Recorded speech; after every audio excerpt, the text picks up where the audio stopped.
Every cause has its effect. Every effect has its cause. Everything happens according to law. What we often call chance is simply a name we give to laws we do not yet understand. There are many planes of causation, but none escape the law. We've all heard the phrase, nothing is a coincidence. And most of us, at least once in life, have experienced something so precisely timed, so deeply connected to our personal journey, that it could not possibly have been random. Well, that's because, my friends, it wasn't random. In today's world, it's easy to hear phrases like, the universe will give it to you, you'll attract this with your higher vibrations, do good and good will return, often shared by people who claim to be highly spiritual. But true spiritual maturity doesn't announce itself.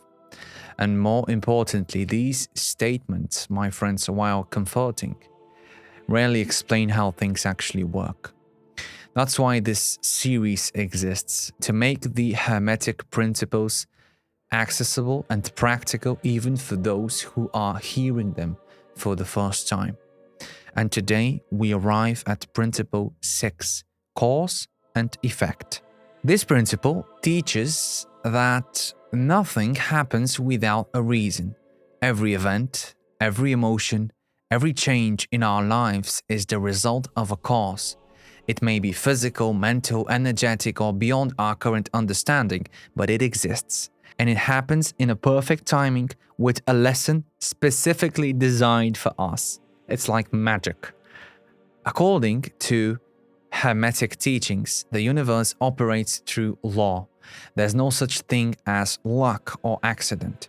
Even though there are multiple levels of cause and effect, some visible, some hidden, nothing escapes the framework of this universal mechanism. Let's look at a simple example. You decide to eat an ice cream on a hot day.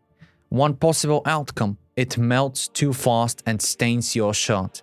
It's not a dramatic event, but it's a direct consequence of a specific choice, right? In the same way, much larger consequences are relationships, successes, failures, follow the same logic. Choice, action, result. The ancient Hermetics knew how to rise above passive living. Instead of reacting to life, they learned to initiate it, to create it, in a sense. They chose to become causes, not just effects. But most people today live at the mercy of desires, impulses, and habits. Sleeping in, overreacting, procrastinating, numbing the mind. These patterns often shape our lives more than any conscious intention. When we break these patterns, we begin to step into mastery. And mastery doesn't mean controlling others. It means governing ourselves, our moods, our reactions, and choices, regardless of external circumstances. And that's the true power, to act consciously rather than be moved unconsciously. The principle of cause and effect also explains manifestation on a deeper level. As beings on Earth, we perceive time linearly. One thing follows another. But from a higher perspective, outside of time, cause and effect happen simultaneously. Even though is every thought you have, imagine it as a seed, and every manifestation already exists as potential. What we call a cause may in truth be the echo of its own effect in a cyclical flow of creation. Let's go even further. Is there really such a thing as randomness? The dictionary may define chance as an action or event that occurs without purpose, law, or order, but this concept only arises when we lack the capacity to perceive the full chain of causation. In truth, chance is simply the name we give to complex systems we haven't yet decoded. Take the roll of a dice. It may seem random, but every roll is determined by a long list of variables: the position of the dice before the throw, the angle of the hand, the force applied, air resistance, surface texture, and more. All of these are measurable causes. Behind them are even more subtle, often invisible factors that influenced the visible ones. And when a coin is tossed, for example, it will land heads or tails. But if you toss it 1,000 times, the results will average out. That's the law of averages. It seems random only because we cannot track every detail, but in theory, if we could calculate every single factor involved in the toss, the outcome would be predictable. Same causes, same results. Reality, as we experience it, is a sequence of individual frames. The changes between them depend on the movement of the manifestation itself on us. If we break down the word reality, we could say re refers to a return, a brief moment of feedback to register all the frequencies involved. All, it comes from all. It suggests the total set of frequency. It suggests the all, the whole. And ET reflects the characteristics of interaction. Through this process, we engage with reality by interacting with frequencies, ours and the others. Everything is frequency, everything is vibration, and interaction is the same thing. My frequency interacts with yours, but every possible frequency exists at the same time, just like the TV channels or the YouTube channels or the channels on a radio. You are choosing right now to watch this video, but at the same time, a billion other exist and they play at once. You decide where to put your focus on, what you want to perceive, and then define as real for you. My truth can be different from your truth. With every interaction, we add new information to the existing field, creating a slightly different version of reality. There is not a single moment in time that will ever be repeated in the same exact way. So, this creates the illusion of movement through time. It's not that we travel through time, but rather we update our current frame faster than we can consciously perceive. Since we can't catch these transitions in real time, we label them as past and future, something that happened that defined me, and something that will happen that will later continue to define me.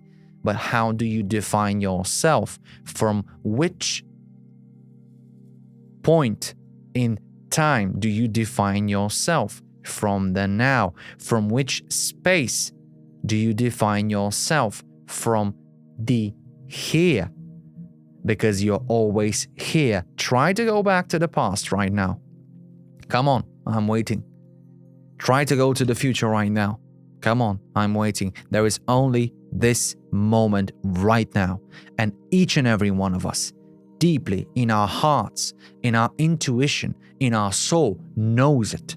You are only here and now. Your perception may change. Your perception may become blurry and may shift and create this bubble of this cocktail of emotions and interactions. But your true essence, my friends, is in the present. What determines which version of reality we experience? Our focus is the short answer. To function in this dense 4D, 5D environment, we self-impose certain limitations.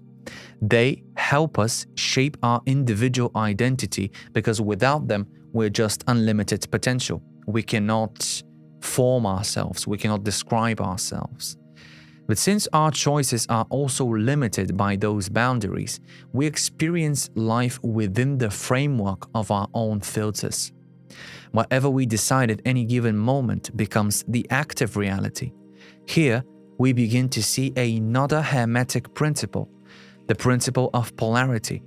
When we desire something, that desire comes paired with its opposite. If we focus on doubt instead of belief, even while what we want is already heading our way, we can block it. It is our right. It's coming. It's coming. My dreams, my desires, my dream car, my dream job, my dream girlfriend, my dream wife, my dream house. It's coming. On the other day, nothing is gonna happen the way I want it. It's so bad. Did you know what happened? I'm so exhausted right now, and we are blocking, we are, in a sense, pausing our wishes. So, don't say stuff like, maybe stuff isn't for me.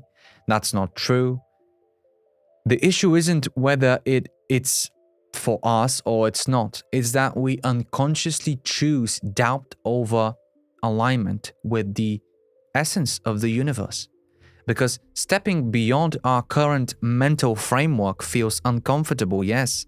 Most people only do it when they're certain there's a guarantee there.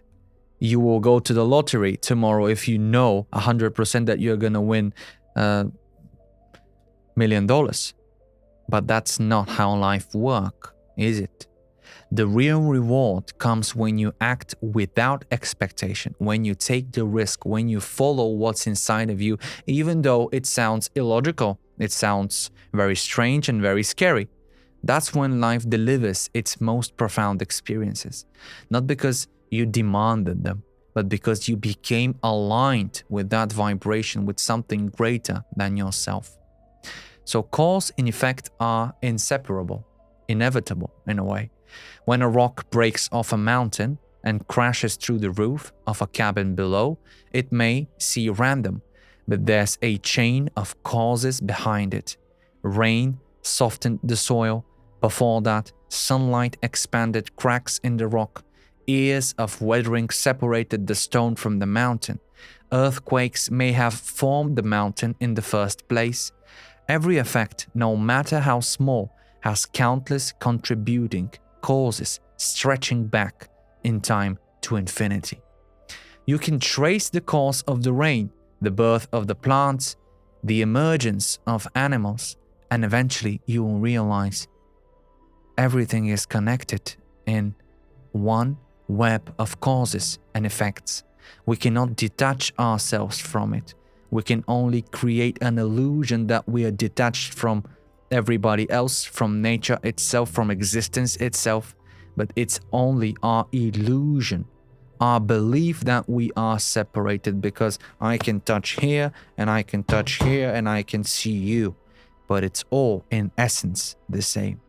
It's the same with our own existence. 2 parents, 4 grandparents, 8 great-grandparents, 16 great-great-grandparents. Go far enough back and the number of people required for any one of us to exist reaches into millions. The same applies to the causes behind even the smallest moment in life.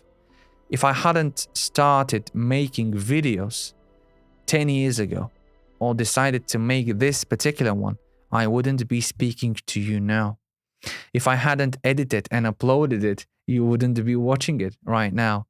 And if certain people generations ago hadn't met, neither you nor I would be here today. Every decision, whether conscious or unconscious, ripples outward. Each thought, each action is part of an endless chain of cause and effect.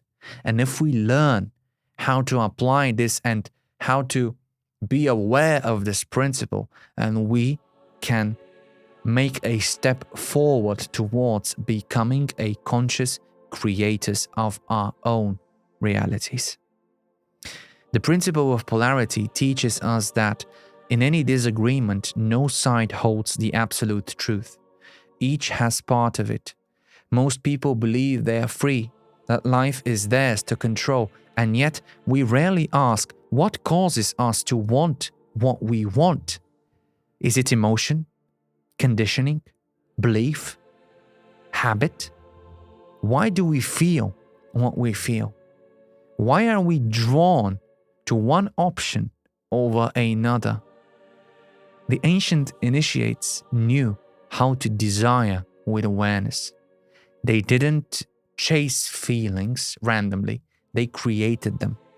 The goal is not to be carried by the winds of influence, but to understand that this mechanism and system has consciousness inside of it, and your own mind is connected to this great consciousness, and your capacity is unlimited. That's the real shift from being a pawn to becoming a player, from being an effect to becoming a cause. The connection between the 0 point field, the so-called nothingness or source, and the manifested, the physical world of opposites is central to understanding why reality unfolds as it does.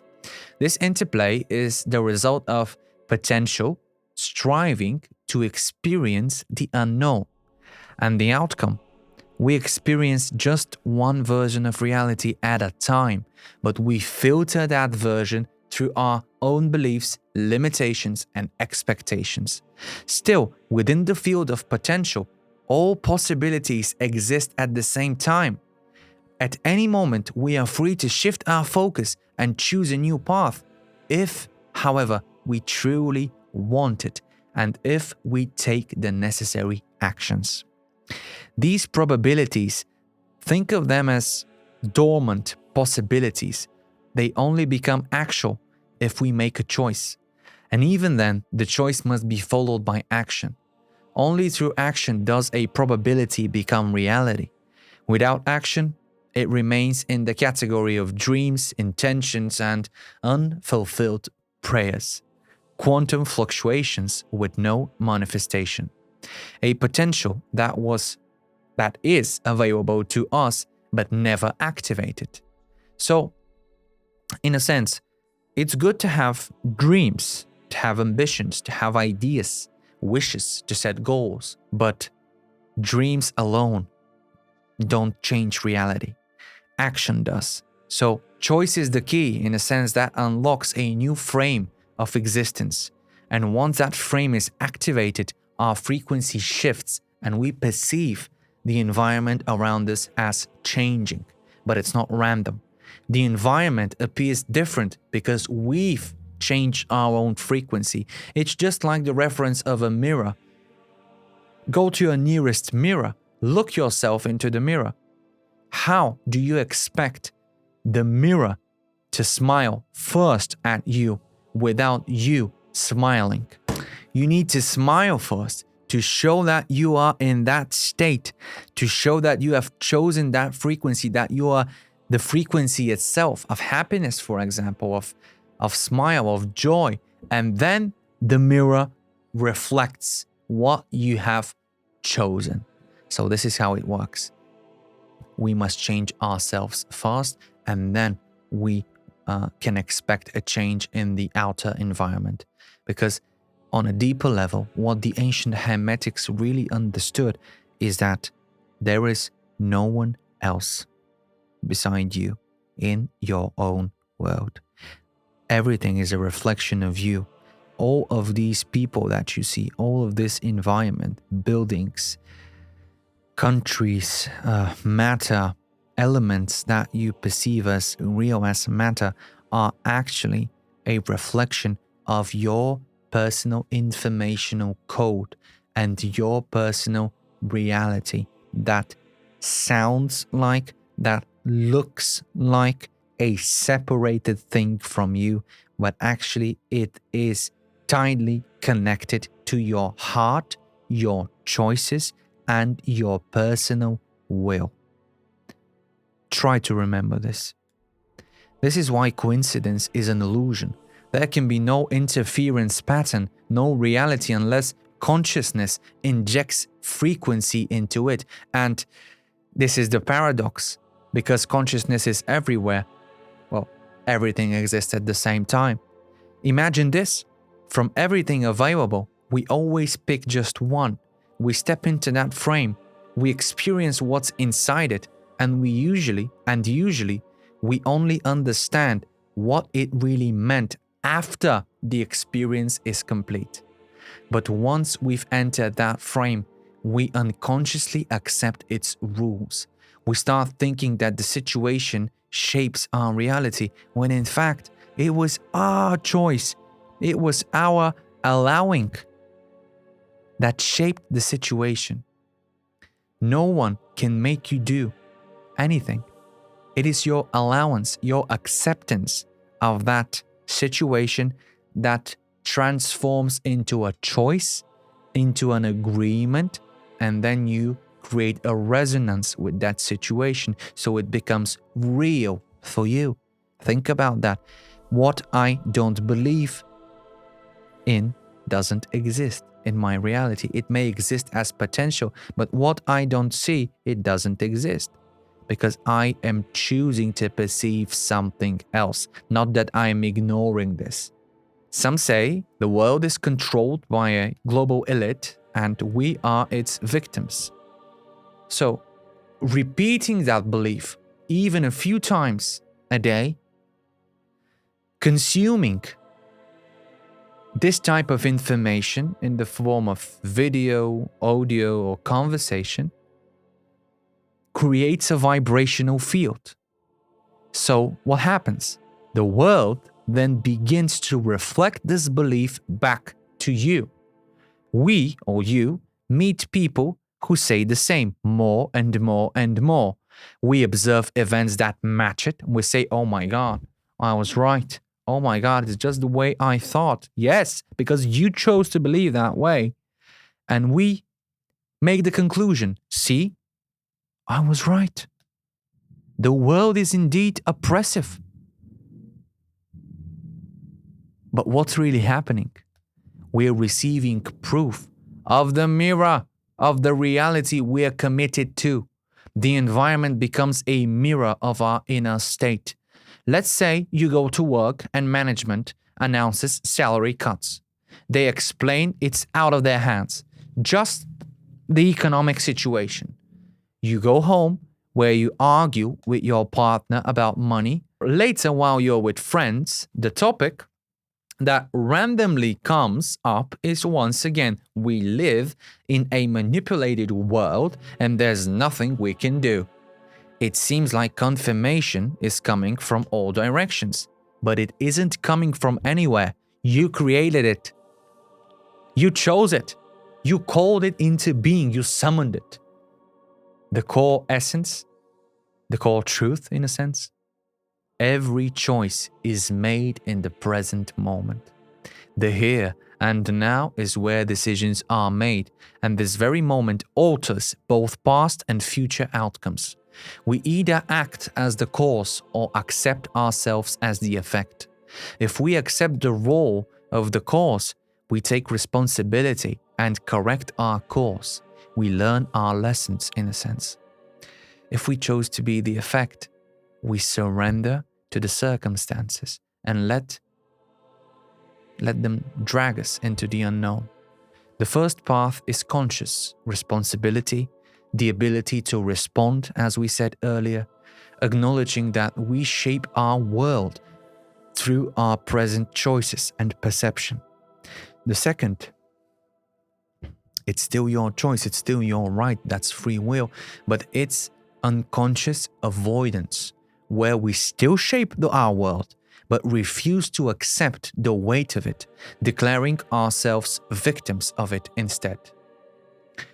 So, no matter which path we choose, the consequences manifest across all levels: personal, social, environmental, and even planetary, universally. Modern neuroscience supports this too. Studies in neuroplasticity confirm that repeated thoughts and beliefs change the structure of the brain, influencing perception, behavior, and eventually outcomes. Quantum physics, especially in the double-slit experiment, shows that the observer influences the observed. What we focus on becomes real. So, exactly as the Hermetic teachings, all is mind, the universe is mental. It's our own perception that creates this movement and vibration. that creates it as a solid matter. We have to value ourselves more. We need to, in my personal opinion, of course, to work with what's within, to find this deeper work and to understand that awareness is everything. If you're aware, if you're conscious in your daily life, in your interactions with other people, conversations, choices, work, family, doesn't really matter, then yes, from one hand, you cannot be tricked or easily manipulated, yes, but more importantly, you will live in joy. You will see the essence and the dance of the universe, the beauty of life itself. You will see that everything is according to nature, is created in this smooth and effortless flow, and that is here to help you grow and have a wonderful experience. It is not here to hurt you, unless, we must say this, you define it as a pain.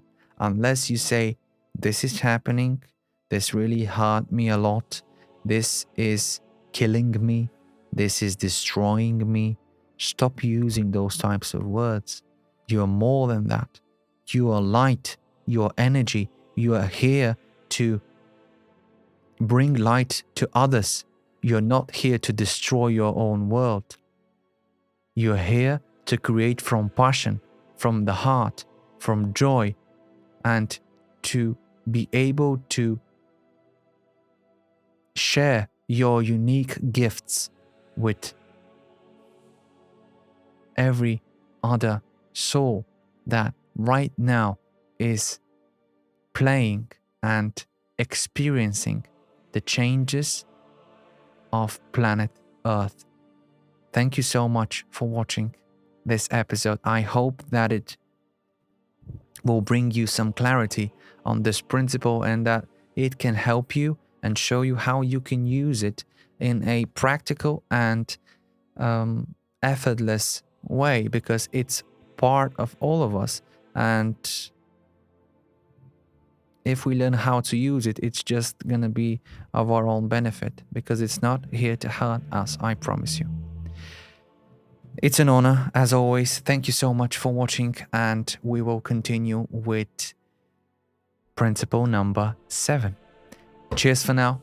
Leave all of your comments down below. I would love to hear back from you, to hear what you're thinking about all of this. How do you perceive this information? Do you understand it? Is it complicated for you? Everything you want to share, please write it down below in the comments. It's really curious for me to get to know you more and to create this community that will help our planet grow, our minds become more and more conscious, and to wake up more people to the beauty of life and to the idea that every passion must be valued and every wish is here for a purpose, and every soul has a unique path, but it is shared with the all, because we are all one.